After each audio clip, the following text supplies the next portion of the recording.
Today we're learning about the different techniques that can be used to separate mixtures. There are many different techniques that can be used to separate mixtures. The one we will focus on today are simple separation, magnetic separation, decanting, evaporation and crystallization, sedimentation and floatation, and filtration. Simple separation is when we pick out the parts that we need to separate. For example, if you were to separate the red M&Ms in a packet of M&Ms, or if you were to pick out some bananas in a fruit salad. Magnetic separation uses magnets to separate particular objects. For example, if you had a sand that was filled with iron nails, you could use a magnet to separate the magnetic material from the sand out of the mixture. Or you can use magnetic separation to separate the aluminum tin cans. Or if you had a whole bunch of iron nails in some water, you could use magnetic separation for that. Decanting is the careful pouring of a liquid to separate a sediment. Sediment is the particles that have settled to the bottom of a mixture. The liquid on top of the sediment is carefully poured out into another container to separate that mixture. The cream in milk and oil in water can be separated using decanting.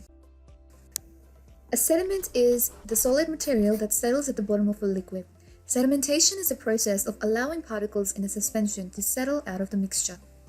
An example of this would be when tea leaves settle to the bottom of the cup, or when the dirt settles in a pond, or when the particles settle in a sedimentation tank. Flotation is used to separate substances by whether they float or sink. It can be used to clean up oil spills. Flocculants can be added to a mixture to make suspended particles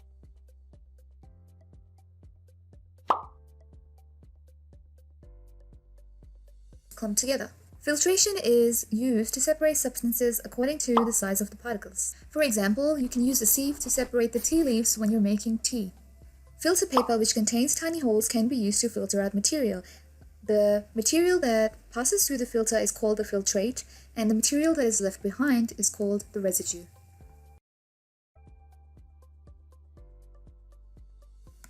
Evaporation is a change in state from a liquid to a gas. Water can be heated by using a Bunsen burner and evaporating the liquid. Evaporating the solvent and leaving behind the solute is called crystallization.